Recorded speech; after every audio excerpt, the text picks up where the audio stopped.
Good morning, good afternoon, wherever you're watching us from. Welcome to yet another session on NTEEP. As we all know, NTEP was launched in 2020 to provide entrepreneurship training, support, empowerment, and digital tools to African startups. This is our seventh day, and we have our speaker with us, Mr. AJ Smart. He is the founder and CEO of NomPro Technologies. He's an experienced ICT consultant. He's also an entrepreneur advocate and a humanitarian. I mean, the list goes on and on. And today he'll be taking us on the topic access to finance. Mr. AJ, it's good to have you today with us, and over to you.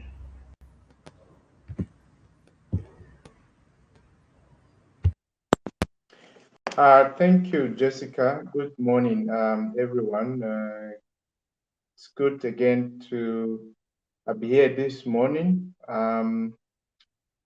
Jessica, confirm if you can hear me. Yes, very clear. All right, awesome. Okay, then. So it's good to have you joining today again. Today we would be looking at access to finance. You agree with me that is very important. Like our last speaker said last time, it doesn't matter how good your business idea is, if you cannot finance it, then it becomes just another wish or just another dead vision or dream. So today we would be looking at in practical manner, just introducing you to how, where, and when you should start looking at getting funds for your business. And not to forget to say Happy Lovers Day to all of you. Today is Valentine's, and we definitely want to recognize, and just so you know, we all love you from here as you we start this lesson. So here's what you'll be learning today. You'll be learning prepare your business, preparing your business for funding, and then source of funding, and then understanding venture capital versus angel investment or investor. Most people confuse uh, venture capital capitalists with angel investors. So we would be also going through that. So the first thing here is prepare for funding. This is a step where a lot of people jump. You must have heard me or had some of our speakers who still reminds you that if the first thing you think about when starting a business is the funding, then you're getting it wrong. It doesn't mean that getting funds for your business is not important. We're not saying that you should not think of funds as an important part of your business. However, if you are not prepared for funding, if you are not prepared on how to spend the money, if your business is not prepared to accommodate or distribute, channel the resources properly, then chances are that you are not ready for funding. Most businesses actually believe that they are ready for funding, but in reality, they are not. So we will be looking at that here. So the first question you want to ask yourself is how much money does your business really need? How much does your business? And that is why it's very important to prepare for the funding. Now, you want to understand what so far, what have you done? And to know how much your business really need, you must have put down your practical milestones, both projections, also what you have achieved so far, and your goals as well. This helps you to know exactly how much does your business need. So every successful business requires preparation before it starts. That is very important. And while you may not know exactly what those expenses would be, you should begin researching and estimating what it will cost to start your business. At this point, whether you are a starter, you're just starting, this is a startup program.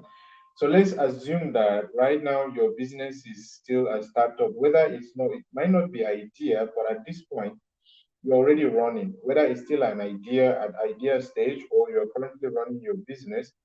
It's important to really do proper research to understand at this point, do you really need funds?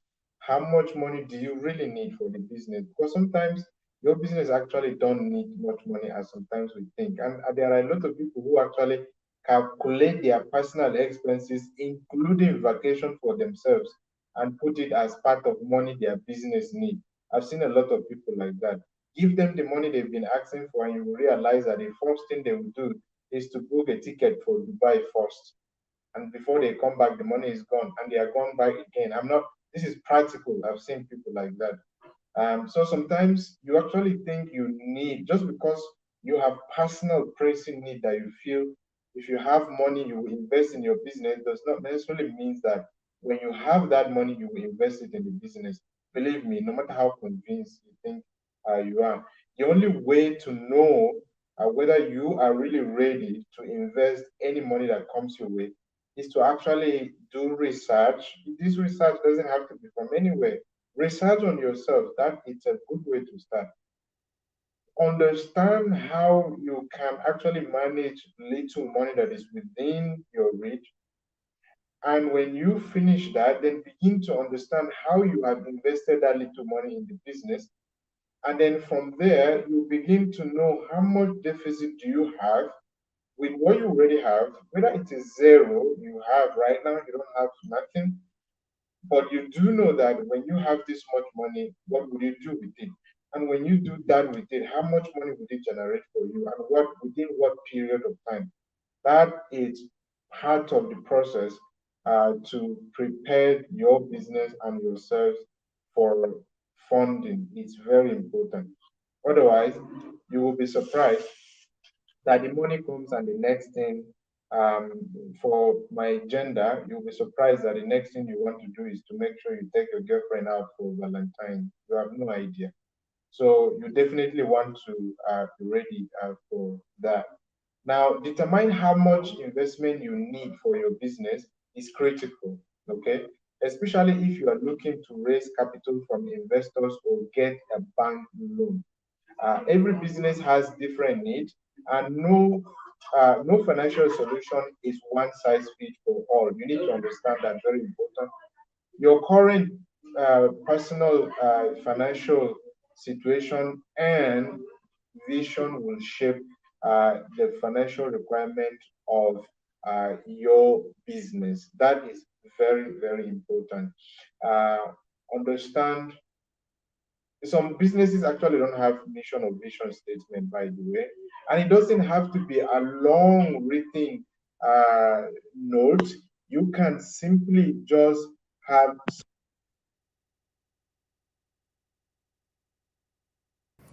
Mr. AJ, your mic is on. Can you hear me now? Yes, I can. Okay. All right. Sorry about that. So basically, it's important to prepare your business for funding. That is the first thing you need to do. I just had to give you those practical examples for you to understand how important it is to prepare your business for funding. Know how much you want, know how much your business really worth right now, whether it's idea stage. There are people that will actually bring investors into their business and they don't even know that the current idea they have actually worth anything. And you have an investor coming and he's telling you how much are you going to contribute, but it's your business idea. So it's important for you to evaluate, value your business, do research, value your business idea, put value on it. If you have not done all this research and actually put value on your business idea, value your business idea, value your expertise, and all that time you commit to it, then you are not ready for investment, especially if you are going to be looking at venture capital or angel investors. This is very, very important. Then the next thing you want to start looking at is the source of the funding. All right. Where would you be getting this money from? Okay. There are a lot of source of funding that we would be revealing to you that I know most of you already know some of them, but we will take you through step by step on how to deal with each of them. So one of the biggest challenge entrepreneurs face when starting a business is raising funds for their business idea or growth. If you are wondering how to raise funds for your business, consider the following. That's what we are going to be looking at now. These sorts of fundings are usually the ways and the types of available funding. There are a lot of them, but today basically we are going to be taking a few of them, the ones that you know are very much available and important. So let's look at bootstrapping. Bootstrapping is normally personal funding. This could be from relatives, your personal saving. Um, this is kind of money that usually have no strings attached, yeah? But in most cases, you also want to consider stigma and all of that because at some point, business is always not one fit size for all, as we mentioned earlier. So it's not a sure thing that you're going to succeed.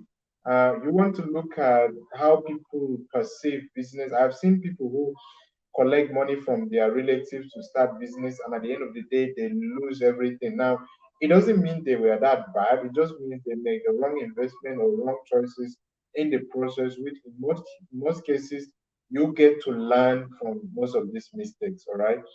And I'll tell you one thing about mistakes. Mistakes are not really that bad. They hurt, yes, but they are not completely that bad. And I'll tell you why. Every effective medicine you see today, someone had to pay for the price for that medicine you're consuming. And that's because there was a testing process, there was a trial process. And during that trial process, someone has to pay for it. So each time you make an error during a business trial, it's important to always think of it as a learning process. We learn from it and come back better. Now, the reason I gave that example is because so you understand, just to encourage you, but here's the point. It's important to understand when getting money from relatives. You want to be sure that at the end of the day, you will still get encouragement should anything goes wrong. You don't want to go and get your relatives to sell their land and everybody to give you the money at the end of the day. You lose everything and then everybody goes to square one.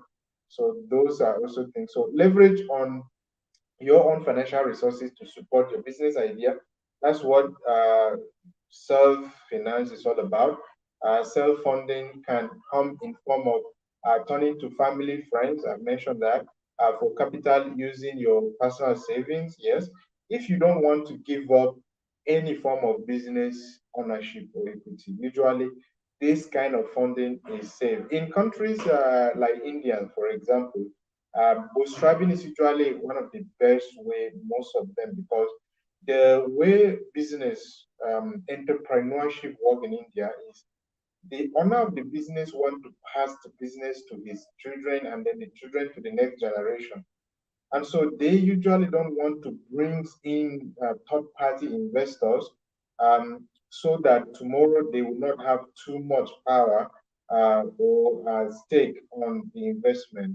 But if you countries like North America and Europe, for example, you will have more of not this kind of investment. You have more of venture capital and angel investors because they don't have a problem getting someone a helping hand, especially someone who will have a stake in the business, which means they will share the risks.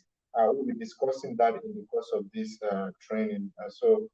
But basically, the idea here is self-funding, which is also referred to as bootstrapping, allows you to leverage on your personal savings or family and friends, contribution. This kind of uh, funding gives you full control, full ownership of your business. So you don't have to share from it at all. It's all yours.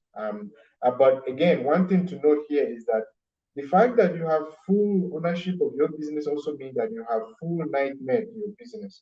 Okay, it means it's you. You think about the growth. You think about when it's failing. You think about and you take if there are lawsuits or any charges concerning the business, is all coming to you because it's all you, right? So you need to understand that. And these are all also part of, and if there is, you as just the same way you have 100% equity, it's only the same way you have 100% liabilities to the company. You need to understand that. So it might sound so great. Sometimes when people hear that, I've seen people who will say, I don't want to give out part of my business, but are you really able to to see that kind of dream you have, that kind of vision you have towards designing a reliable vision, a mission towards achieving it. If not, then you definitely want to get someone. Sometimes one of the major reasons people brings in people into their company is because they need more someone with you know different expertise from what they already have. Sometimes they need money, and sometimes they need both. So you want to look at all that as well. Because if when you have the funding, even if you're able to raise funds from family and friends, please understand that you will still need all the expertise from accounting to management to if it's tech, for example, then you will have to need technical staffs. In most cases, most industry require technical staffs as well. So you will need all these skills, and are you willing to pay for them? These are all the questions you need to ask when you decide for this kind of funding. But in the case where you already have all this, then you probably don't have to worry about it. But most people that leverage on bootstrapping are people who are just starting. All right, you definitely are not going for growth because you're probably looking at um, starting out and you're looking at what you have. But for those who already start business and you want to leverage on some of the funds you have saved or from your friend, it's a great idea. This is as such. Now, the second one is crowdfunding. This is the most interesting one. So, crowdfunding allows you to raise funds from either individuals or businesses who decide to contribute some support. They just support, just like bootstrapping. But in this case, if you have family and members who uh, contribute money for you, in most cases, they expect nothing in returns, okay? But the different with this kind of crowdfunding, in most cases, the investors or the contributors don't even know you. In most cases, they don't have to be related to you. Okay, there could be people you know. There could be people who have no relationship with you. This could be businesses or individuals. Now, when they contribute their money, they actually expect some kind of gift back, right? They expect some kind of appreciation. Now, this appreciation can be in form of an advert, it can be in form of just recognizing them. There are these people who have made money in life that all they just need, either businesses, all they just need is to be recognized. Why do you think you have companies sponsoring Champions League? Why do you think you have companies sponsoring all sports across the globe? What do you think they are getting? Most of them is because of just the exposure. Most of them is just for their name to be mentioned, and that is all. They have made all the money they need, right? In most cases, it's not advert. It's just part of their contribution. Now, in most cases, some also just need you to send them just a card. If you just send them a certificate of recognition, that is all that it is. Some is a gift where you can just package a personal gift, and that is all. They are okay with it. So, crowdfunding is another great way to raise funds for a business from a large number of contributors. Now, crowdfunders are not investors. Please understand that, and don't receive ownership in the business. Crowdfunders do not expect to receive, or they don't hope to receive equity or ownership from your business or a role in your business. No, they are not interested at all. It's not. They are not interested in that. However, they do. They okay. They also don't expect a financial return, of course, on their contribution. You are not paying them back like loan. They do, however, expect to get a gift, as I mentioned earlier, from the company as a thanks for their contribution. Now, crowdfunding is a popular option among entrepreneurs because it's very low risk. Because, like I mentioned, my family, in most cases, if you are coming from Europe, for example, North America, your family gives you money, maybe you end up baller with the money. In Nigeria, when you say baller, you know what it means. Like you squander the money, you spend the money. Um, um, in most cases, you will have people telling you it's okay, right? But in most parts of Africa, not all, in most cases, people are probably going to be disappointed. And why is this so? Because most of them don't have it that much. They actually share from the little they have. And so when you end up misuse it or, lose it, then for some it will hurt. Now, that is a emotional risk. Yeah, you may end up having to deal with what in my cycle we will say emotional damage. Now that is a joke for you for today. Now, basically, you want to pay attention to that. But for crowdfunding, no strings attached at all, at all. This one, if you eventually lose the money, well, that's your problem. You want to deal with that. You want to learn from the mistakes. Hopefully, it's really mistakes. So crowdfunding is a popular option among entrepreneurs because it's a low risk kind of option. The business owner retain full control of the company, and if the business fails, you are under no obligation to repay the money. So you are able to get that, then congratulations. Another one that is not here that since I mentioned crowdfunding, I definitely would like to mention would be competition and grants. Like I said, there are a lot of them where you enter a competition and when you win the funds, it's all yours. Whatever you do with it, that's your problem. But then I know a lot of people take advantage of this kind of funding. But the thing is, once you have an opportunity and you misuse it, chances are that you may never come across that kind of opportunity. So each time you have that kind of opportunity, you want to maximize it. I just thought it's important to mention that. Very important. Learn to maximize opportunities. Don't, as an entrepreneur, every single opportunity that comes your way, think of it as the last one.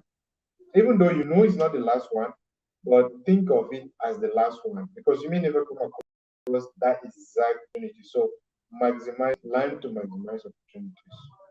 Right. Now the next one is business loan. Now this is an interesting one. Most people are in debt today because of this. This one is easy to get once you qualify, but it can be really, really terrible at some point because it's a huge liability and you are under huge obligation. In fact, not only that you are under obligation to pay, you also get to give up. Maybe your properties can get consolidated at some point if you are unable to pay back. Jessica, confirm if my TV is not interrupting. Yeah, it's working. Is it okay? Can you hear? Okay. Okay. All right then. So I'm sorry about that. So loans remains another great source of business funding because they usually comes with fewer strings, right? Attached. Well, more like, but I will explain why there is still a lot of strings. Shorter payment period, yes, so convenient, right? And in some cases, medium to low interest rate. If you want to retain complete control of your business but don't have enough funds to start, consider a business loan. Now, although business loan is also another great source of funding, just a minute.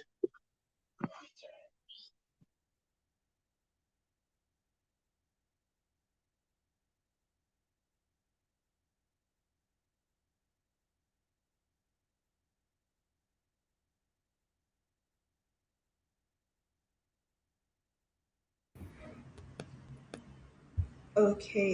While Mr. AJ is off for a while, please, if you have any questions, you can drop in at the comment section so that we'll be able to answer you by the end of the session. So, Mr. AJ is back. Mr. AJ, over to you. Thank you, Jessica. And I'm so sorry. I had to put off the TV, so because of the noise. Um, so let's continue from where we stopped. We were discussing loan as another alternative source um, of business funding. Now, for business loan, this also allows you to have full control over your company. But the thing is, please understand, even though this is usually accessible and usually easy go for a lot of people, this kind of funding actually comes with, in most cases, with collateral. And please understand that usually comes with no excuse. You spend the money, you would have to pay. In most cases, if you don't pay, the bank will cover whatever that collateral you have put down. So otherwise, getting a business loan is also another way to fund your business. There's a lot of places to get loan. Some people actually take personal loan to finance their startup.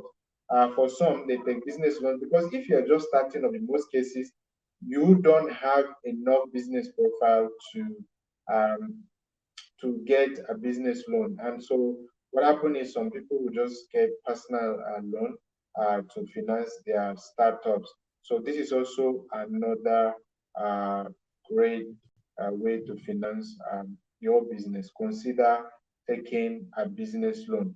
Now, the most interesting one that I know most of you know about when it comes to funding, getting investors, is always the venture capital investment.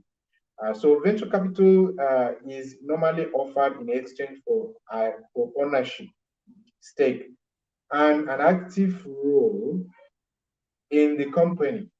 Now let's explain this. Once you decide to get investor in form of venture capital, then you should be one willing to give up some form of ownership equity in your company, meaning that the company is not longer going to be 100% yours.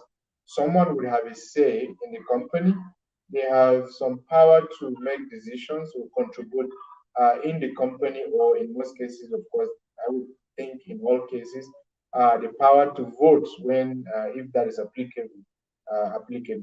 They also share the risks. They also share the profit. They also share in the case of where there are legal, charges or any of that kind of stuff. In most cases, if there is um, an active role as equity, if the sue usually is coming to your business and not as an individual. Now, this type of funding differs from traditional financing in a number of important ways. Typically, uh, venture capital is usually to focus on high growth companies.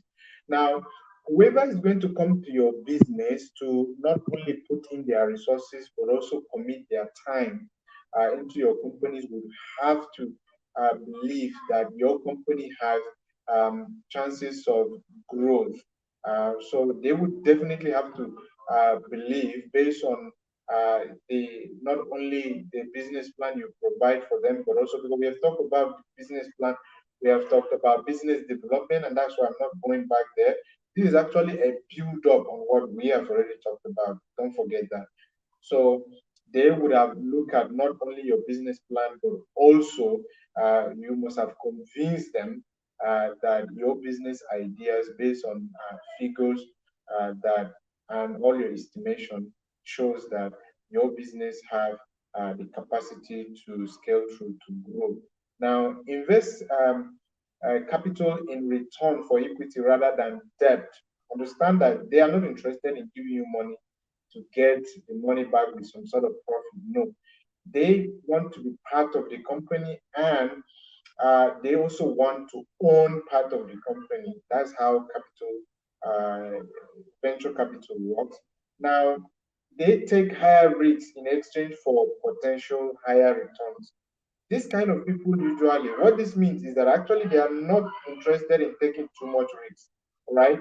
The kind of risk they will take will have to be determined by the kind of returns and your risk management tools put in place. They would have to look at all these things. They are not people who take too much of the risk for you. And that is why the statement, if you look at this statement very well, they takes higher risks in exchange for potentially higher returns. So basically, it's all about how much can the risk, how much does the risk actually worth? That is very important. That's one of the reasons or how this kind of investment works and has longer investment horizon than traditional financing. Of course, someone that is in your business, anytime you need money, as long as the business is growing, you're sure you're most likely to get. But also understand that this kind of investment, in as much as um, it gives you all these advantages, it also means that someone you no longer have 100% control over your business. So in this case, you really want to look carefully at who you want to bring on board in terms of capital investor to capital venture or venture capital on board. This is very important. Almost all venture capitalists will at minimum want a seat on board of directors. That's what I'm saying. So be prepared to give up some portion of both control and ownership. That is very important. But the great thing about this is, I mean, if you have someone sitting on board with their money, why not? Because they would definitely, if you are very sure, most people who actually go for venture capitalists are people who are very sure of what they are doing. They are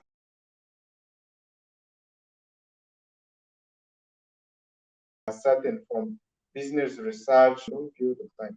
Because this kind of investment is not usually a short time investment. Okay, so uh, this is a great source of funding when it comes to looking for funds. So if you've been looking for uh, ways to finance your business and you have explored other sources and you realize it can no longer contain your or is no longer enough for your business, then this is a great way to get more funds. And of course, you should be willing to give up some part of your business as well. So, how to get venture capital? I'm sure this is where most people have been waiting now. It's very straightforward from your business planning. Once you have a practical business plan ready, because I think in most cases what we do is we write business plan for to get funds. And once you write a business plan to get funds, then you have missed it. Okay? And understand that this kind of investment are people who have been in the industry for a long time in most cases. So when you bring a paper that is not practical with the way you talk, the way you speak, and what you're saying, your pitch would have to tally with your business plan. Because your pitch is actually a summary of your business plan. In one word, in a few words, I mean. The entire pitch is a summary of your business plan. And if you cannot convince these venture capitalists or the next one I will be showing you, angel investors, because I think people confused angel investors with capitalists. So if you cannot convince them, if you just, most people will just come up with a long sheet, long pages of business plan. Usually a summary of your business plan, actually, most of the investors will not read past that if it's not making sense. From the summary, they will not even reach financial breakdown or analysis. So you want to make sure that because the summary is like the pitch, yeah? That's where you convince them, you summarize what you are up to, and then whatever you are going to be detailing in the business plan is actually already captured on the summary. So it's important to understand this thing. So number one, find an investor. Look for individual investors, sometimes called angel investors. So I'm giving you, but we will differentiate this, or venture capitalist firms, right? Be sure to do enough background research to know if the investor is reputable and has experience working, because you don't want to bring an inexperienced investor into your company. Excuse me, because he or she is going to take you down, or the company, they are going to bring you down. And again, let me share one interesting experience that you need to, not from me, but for some of the most successful, those who have failed woefully in terms of investment or businesses in the world. One of the mobile phone manufacturer that I wouldn't want to mention name, most of you already know. This company was one of, in terms of mobile phone, you would not mention any company in those days, if not them. In fact, they produced one of their phone at some point, was one of the top selling mobile phone. But what happened is at some point they ended up bringing in their competitors as investors. And in Africa, you will agree with me that most of our airlines actually get investment from their competitors. And so this is also a strategy that most investors do. You can actually become an investor just to kill our competitors, to destroy competitors. So as a startup, you want to pay attention to that. It's not all about getting money if you want to grow. Otherwise, you will end up taking money from a competitor. And the idea, the contribution they were making is to make sure they destroy your business so you don't continue to compete. So you really want to look at that. It's also one thing you should look at when going for, especially capital, this capitalists. Very important, because these are firms that in most cases they are competitors. You want to pay attention to that as well. So find investor, share your plan. And when finding investor, make sure you find someone who will contribute to your business, who have the right expertise you will need. I saw a lady who, during the Dragons, she picked a guy who offer her less money. Guess why? Because the guy has more experience than others, and she knew what she needed the most. It's just some form of funding and someone with more experience. So define what exactly matters to you. Just the money or experience is important, because remember, this person will be part of your business. That is one thing you need to look at. Now, share your business plan. We already talked about this. Share your business plan with the investors so they will review it. And then next, conduct diligence review. The investors will look at your company's management team, market. So you need to, while writing a business plan and even when pitching, you need to make sure that all these have been worked on and everything is in place. So work out the times. Now we'll be talking about this during business formation. Sometimes we just want to get funding, and so we don't even bother doing proper, um, outlining times of partnership. And this is where it gets messy towards the end of the partnership. So please always don't just look at because you need the money. Make sure you put your own interest, very important, and the interest of that investor. Consider and make sure that it's a win-win. And then once you're ready with your times, you're ready to go for your investment. Now, one thing to note as we wrap up for today, although angel investment is a lot like, also looks like venture capitalist, and often confused with it. Most people confuse angel investment with venture capital investment. There are important, differences, distinctions. So first, angel investors are a group of individuals, okay, who invest their own money, while secondly, angel investors tend to invest in companies at early stages of growth, while venture capitalists typically wait until after a few years of growth. Now, let me explain why they do that. Now, you see, angel investors is their money, okay? And they will be happy to start up with you. At some point, I have enough money and I decide to become an investor. I'm an angel investor. And what I would do is, you have a new business idea and I'm willing to invest in the business idea. But of course, I want to be part of your business. I want to share from your business because I think this is a great business idea. Now, I'll be willing to take more risks than capitalists. Now, capitalists is not their money. Usually, they are in charge of people's money. All right. The money is given to them to give out. And so they are like managers. And so, in most cases, make sure that you have some sort of track record in your business that shows that you are really making progress. So that's the difference, because I'm willing to gamble with my money, but for them, it's not totally their money, so they will probably not be willing to gamble with it. So that is one thing that is very important to note as we come to the end of today's session. It's already 44 minutes. I hope that this session was helpful. I wish we had enough time to continue to give you more examples, but to just wrap up, you can get funding from raising money from your friends, your relatives, or just save enough from your savings. That is called bootstrapping. You can also self-funding. You can also get money from crowdfunding. There are a lot of crowdfunding websites. After this session, research some of them, and then you can also raise funds from bank loan. There are a lot of banks that offer business loan. Even individuals offer business or loans these days that you can easily use to start up. And then we have talked about um, the capitalist, and that is the venture capitalist and angel investors.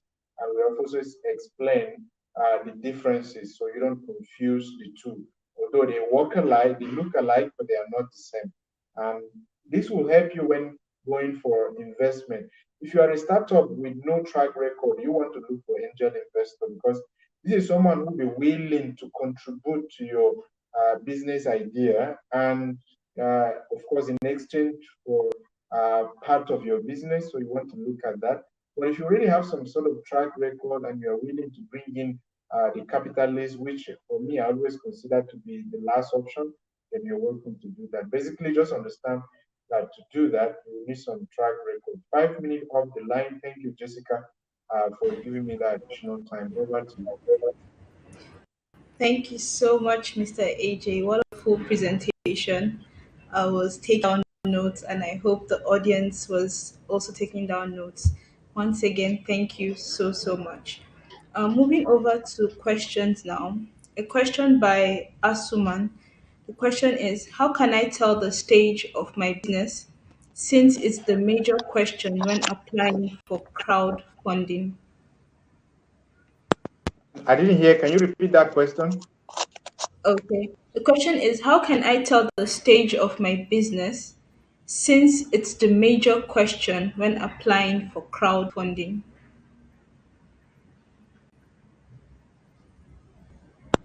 I Can you hear would me? think you should know the stage of your business. A simple way of knowing the stage of your business would be you need to the stage of your business. What is the stage of your business? Are you already have track record in your business? How much money, how much capital do you currently, how much asset do you have?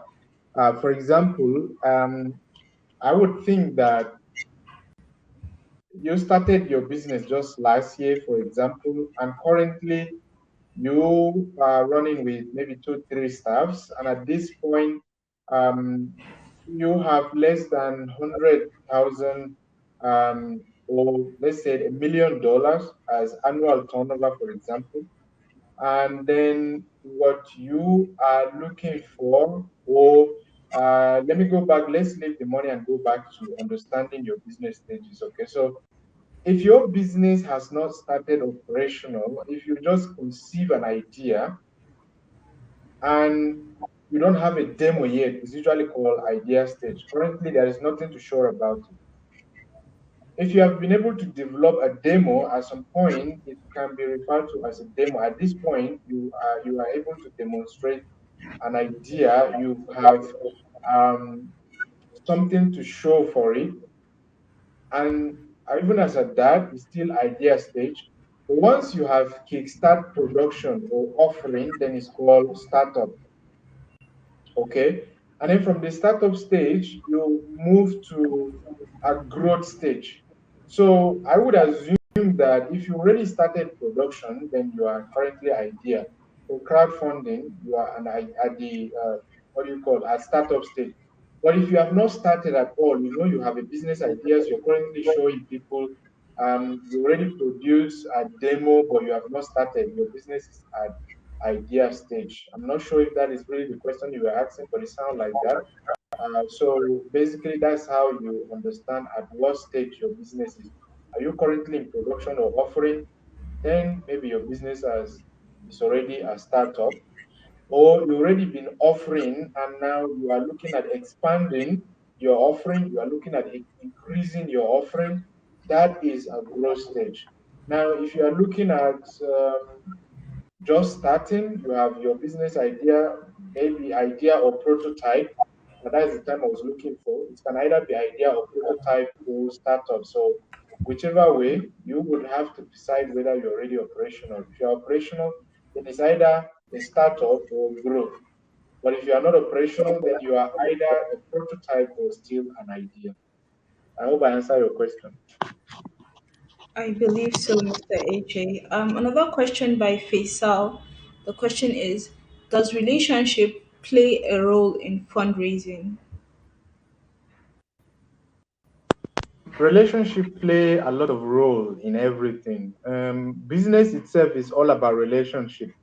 While taking digital marketing, I did mention how important network is. I did mention how people value friendship. When you say relationship, I'm not sure if you are relating to husband and wife, girlfriend and boyfriend relationship, but in any case, depending on what society you are coming from, relationship plays a big role in how successful or not successful you become when it comes to uh, business in general. So then, why not in funding? Because you are starting business and you want to leverage on self or let's say bootstrapping, where you will have to raise funds from your relations. That is friendship. That is relationship. If it turns out that one of the person who will contribute to that kind of funding is your wife, your husband, or your boyfriend, your girlfriend, then that is also, if you're talking about a boyfriend or girlfriend or husband and wife relationship, then yes, it does. What if you have all the funding at the end of the day, then one of those people contribute in messing up the entire funding process, then it also contributes. So relationship plays a big role because the core reason as to why we struggle to be successful in life is because of relationship. Now, this relationship can be in form of relatives, it can be in form of your children, it can be in form of a wife, a husband, or just anybody. You need to think about that carefully. And I think that's where most of us fail when you begin to, you hear people who tell you that I'm separating business, but trust me, you honestly, if you look at successful developed countries that have some of the most, the wealthiest, you know, the most influential businessmen on the planet, you will see that relationship in time of either family or wife, husband, or whichever way children play a key role. This may not be put in forefront of the business, but the truth is, there is always a key driver behind every successful person. And usually, it's a relative, wife, husband, your child. There's always someone that inspire you. And in most cases, even if it's just a mentor, there is usually some sort of kind of connection between you and the person. So in funding is the same thing, especially if you want to leverage in some kind of funding. If relationship doesn't play a key role, why do you think even venture capitalists want to have a stake in your company? Is to build a relationship with your business. They want to be part of it. So it shows have a lot to do or a lot of impact in when it comes to funding. You need to definitely just define it in your own way. Over to you, Jessica. All right, thank you. Another question from Tabaro. The question is, if self funding is the best financial resources while launching a business, what other nice financial source one can go for in order to scale up? I guess you when you say scale up, that you're talking about growing now. You probably have invested what you have now. You want to grow, so you're looking at other sources of funding. I did mention a lot of them. You have the crowdfunding. I mentioned that you can crowdfund to scale to your growth. You can get a business loan because at least at this point you already have some track record. You know how to manage finances. You have some experience, so you'll be able to manage the money properly and return the investors' money. So you can leverage on that loan. You can also consider the venture capitalist or angel investors. I mentioned that. So those are other platforms, and we have a lot of them that you can consider, especially when you are at the growth stage. So some of the best options would be loan. If you don't want to give, so the main question would be, are you willing to give out part of your business? If not, then the best option for you for growth is loan or crowdfunding. But if you are not willing, but if you are willing to give out, then the best option for you would probably be the venture capitalist or angel investors. Jessica. Thank you, Mr. AJ. The question from Blessing. The question is, does crowdfunding need one having a detailed business plan? Believe me, whether you are looking for fund, whether it's self-funding, if you don't have a detailed business plan, it will take a miracle. But I'm a Christian. I don't know about others, but I do know that if there is no action, then usually miracles don't happen. There has to be some sort of actions for you to make a miracle to happen. So if you don't have business plan, maybe because we use the term business plan, that's why most people think of it as some sort of optional thing. It's planning. If you're not planning to grow your business, if you have no plan for your business, let me put it that way. The business plan simply means planning for your business. So if you have no plan for your business, then you are going to fail. That is just it. It probably will take you a miracle, but I don't know, maybe voodoo or something. So you will need to have some sort of plan, and it's called business plan. So you need it, yes.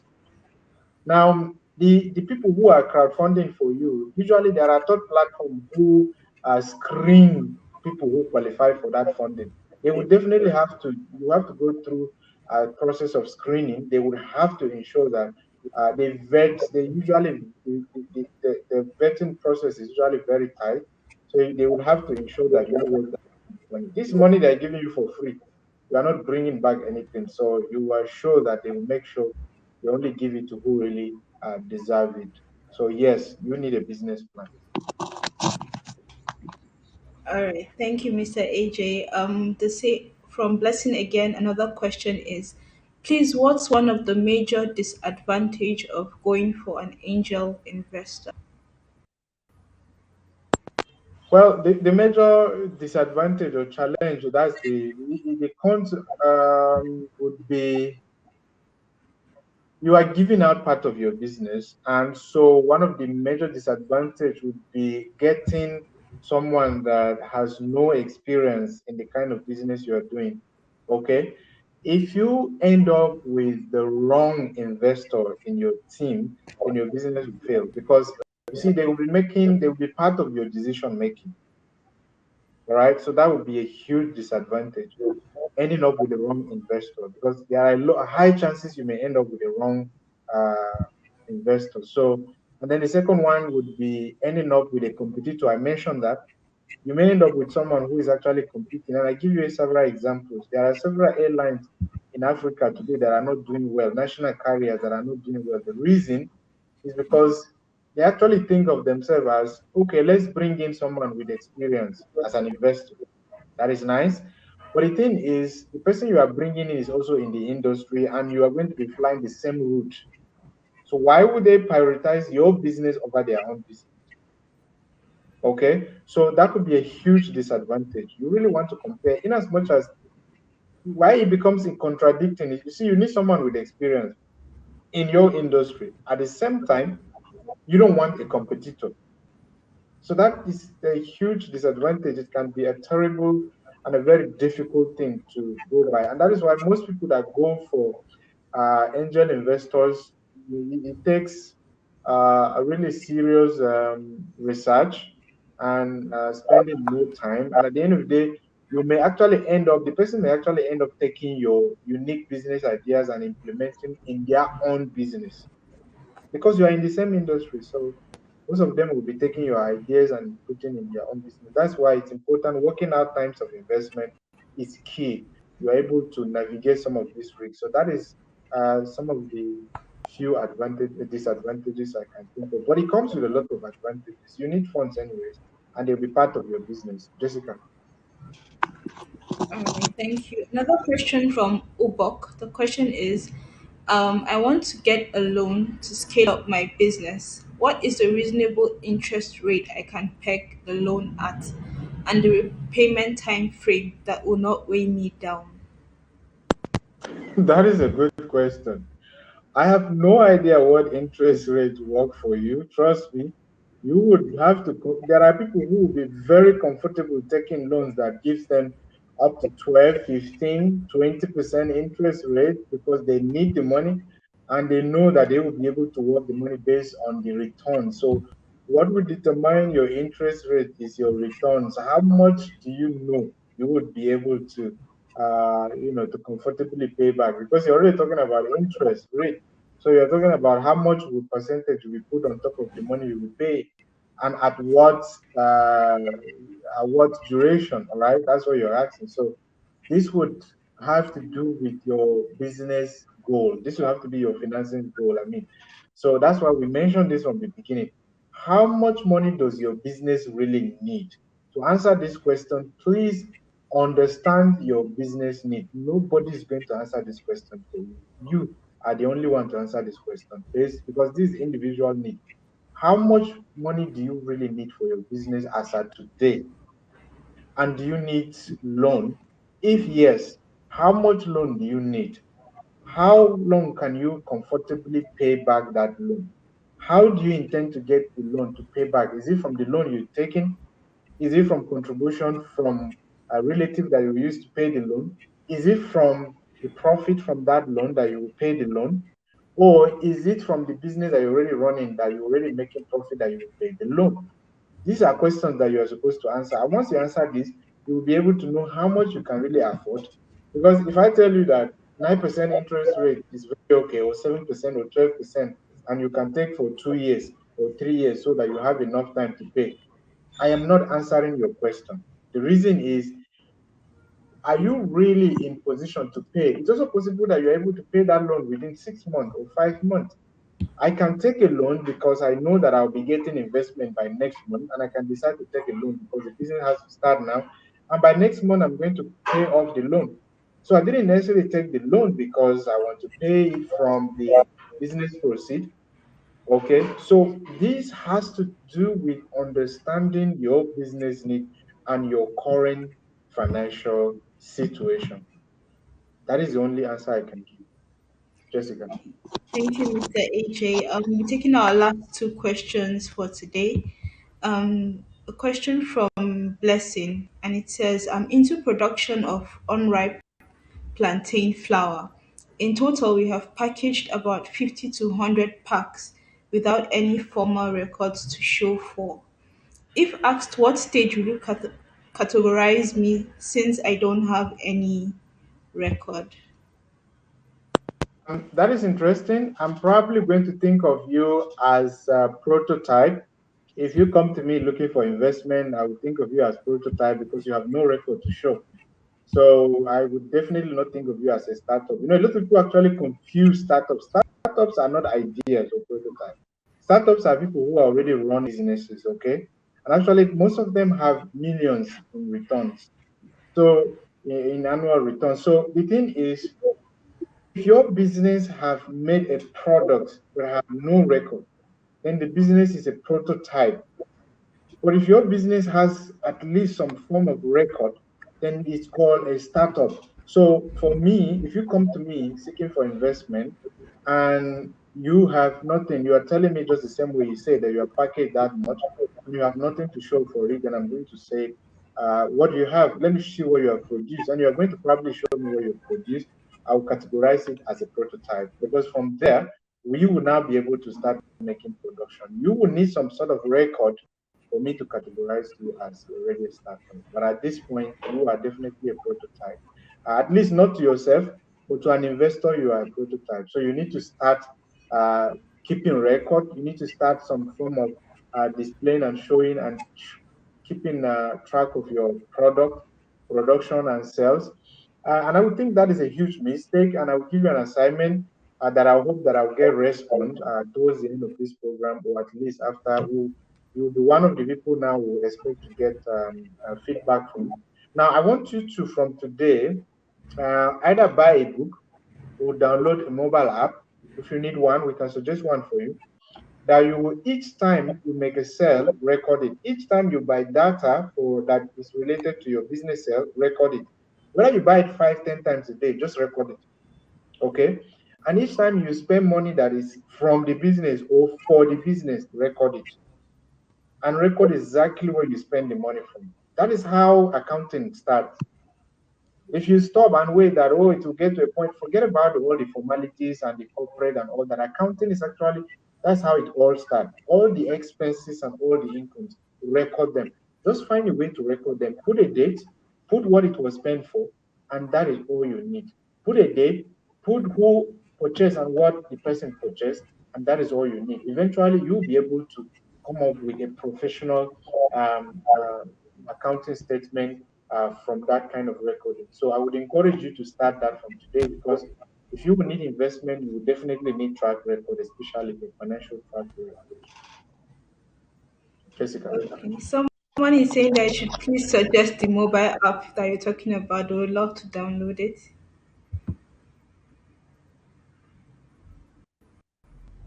Say that again. Someone is asking that you should please suggest the name of the mobile app so that they'll be able to download it. Yeah, sure. You can work with ZOHO sheet. ZOHO has accounting piece of software that you can use. I know Google also have Google Sheet is also there. That's one of the most popular and easy one to use. You can even use Microsoft Excel as well. For those, that's a bit difficult for those who are just incoming. But you can also just go to Google Play Store and type accounting apps, and you will find a lot of them. But I personally we use the Zoho accounting software because we have a Zoho suite and most of their product, workplace, and all that we consume. So you can definitely use that. You can also, if you are able to get a CRM or accounting independent software, we have a lot of open source accounting softwares. After this program, I will just drop, I will add links to some of them on this video. So you're welcome to, for you can install without using internet on your computer. They are free, open source. You can also download from your mobile apps and just be keen in. So I will share links on this under the video description after this, so you can download. And Jessica will also share on the groups and also on Africa's business, so you can have access to them as well. I'm very sure Ms. Ursula is actually going to take us on that. Some of the tools you'll be using, and it's probably part of it. If not, I will definitely share that with you. I'll confirm and then share with you. Just All right. The last question is from What is the difference between annual returns and income? I'm not sure what it means annual returns and incomes. Like you're asking the same question. The only thing is you're adding annual. Because at the end of the day, how much money were you able to make is usually refers to as how much you sell your sales. But understand that probably you are confusing that with profit because profit is usually different because it has to minus your expenses.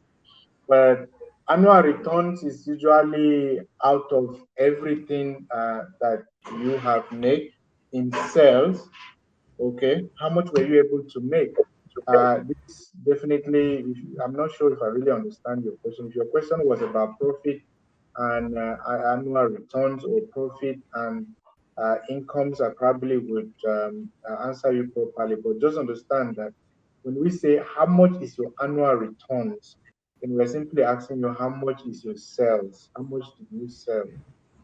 Okay, that is at the end of the year. The annual is simply asking you at the end of the year. The investors use that to understand how much sales were you able to make? Okay, before they continue to go to check out your expenses and all that, they want to even know how much sales were you able to make in total. So, but of course, usually in annually, since most of our financial estimation comes in form of in annually, usually 2 years, 3 years projection. So then you want to give out, in most cases, you'll be requested to give your annual returns, like how much were you able to make at the end of the year, last year's sales, last 2 years sales. Basically, that's what all that is about. I hope I was able to answer your question. But please understand that in the case of where you are dealing with how much your sales what does not necessarily mean that your company or your sales or you made profit. This could mean that you actually made sales of maybe $2 million last year, but you spend around maybe 2 point something. There are companies that spend more than they earn, so you need to also keep that in mind. I hope I was able to answer your question. I believe so. Thank you so much, Mr. AJ, for the presentation and the answers to all the questions. If you have any other question, you can use the Africa's Business platform to ask your question. We have mentors that are there that will be ready to answer you. On stage, we have our host, Mrs. Osla. Mrs. Osla, would you like to say something for us? Yeah, hello. Happy Valentine also from me, from Europe. So this was a wonderful presentation, and I think we could go on and on and on talking about this very, very important topic. Yeah, I think we will have a lot of resources that we have to share after the presentation. Thank you. Back to you, Jessica. Thank you, Miss Osla. Like she said, after the session, just look out for all the resources that we can still also back and rewatch the video and just refresh your memories. A very big thank you to all our sponsors for this wonderful NTEP. We have Ubuntu Soft, we have Africa's Business, we have Ashwili's Collection, Eduzam, and Nonpro Technology. Thank you so, so much. Also, thank you to the team, the wonderful team that has been working tirelessly to see that this program is a success. We appreciate each and every one of you. Mr. AJ, any beginning words for us? Have beginning words. It's Valentine's Day, so much love from Africa here to Europe. We love you always. You have been your support honestly has not gone unnoticed. We are so grateful to always have you joining, Mrs. Osla, on behalf of African startups. I want to say thank you so much again for joining in today. And for all the participants and beneficiaries, I want to say congratulations. You made it this far. This is our second week, and we want to say congratulations. Today, as you go on with celebrating Valentine, don't forget you have businesses to run. I would advise use the Valentine to share more love by making more money. And then, of course, don't forget to celebrate your loved ones as we celebrate you here. We love you. Take good care of yourself and please stay safe. Have a great week ahead. For me, that will be it. Jessica, thank you so much and over and out.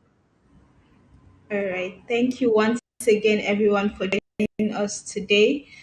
We at NTEEP, we wish you a very happy Valentine's, full of love, of everything that you ever wished for. So please go out there, have a wonderful day, and then hopefully we see you again tomorrow, same time and safe place.